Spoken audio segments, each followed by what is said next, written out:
অন্তর্বর্তী সরকারের দায়িত্ব গ্রহণের পর গেল মার্চে চীন সফরে যান প্রধান উপদেষ্টা ড মোহাম্মদ ইউনূস। ওই সফরের মূল লক্ষ্যই ছিল বাংলাদেশে চীনা বিনিয়োগকারীদের আকৃষ্ট করা।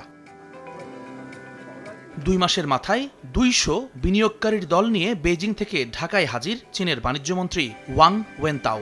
দ্রুত পদক্ষেপ প্রসঙ্গে প্রধান উপদেষ্টা বলেন, বাংলাদেশের ভৌগোলিক অবস্থান আর সস্তা শ্রম বিবেচনায় এমন হওয়াটাই স্বাভাবিক। এতদিন তা হয়নি সীমাহীন দুর্নীতি আর স্বৈরাচারী সরকারের দুঃশাসনের কারণে।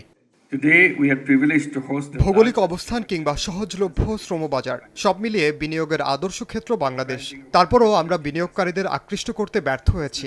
ইকোনমিক জোন খালি পড়ে আছে, মানুষ সেখানে গরু ছাগল পালন করে। বিগত দশক জুড়ে সীমাহীন দুর্নীতি, দুঃশাসন আর স্বৈরাচার শাসকের কারণে অনেক সম্ভাবনাময় বিনিয়োগকারী দেশ ছেড়েছে।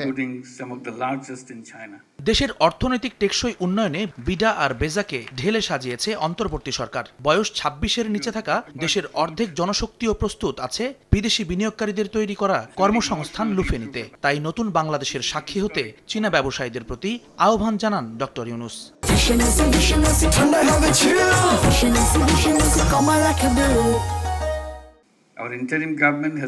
জুলাই আন্দোলনের পর অনেক সমস্যাই কেটে গেছে। এখন বিনিয়োগ বান্ধব একটি পরিবেশ তৈরির চেষ্টা অব্যাহত রয়েছে। আমরা চাই আপনারা আমাদের এই পরিবর্তনের ইতিহাসের সাক্ষী হন।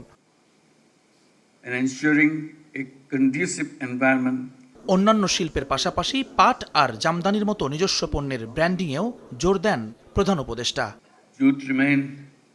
পাট আমাদের ঐতিহ্য, অথচ শুধু বস্তা ছাড়া আর কোনো কাজে সেভাবে এর প্রচলন নেই। জামদানিও কেবল শাড়িতে আবদ্ধ। আমরা এই শিল্পগুলোকে যথেষ্ট মূল্যায়ন করতে পারিনি। এই ব্যাপারে যৌথভাবে আমরা কাজ করতে আগ্রহী। বন্ধুত্বের 50 বছরে দুই দেশের বাণিজ্য ও বিনিয়োগ সম্পর্ক উন্নয়নে এই কনফারেন্স যৌথভাবে আয়োজন করেছে বিডা ও বেজা। জুম্মান সাদিক, জ্যাভলিন, সময় সংবাদ, ঢাকা।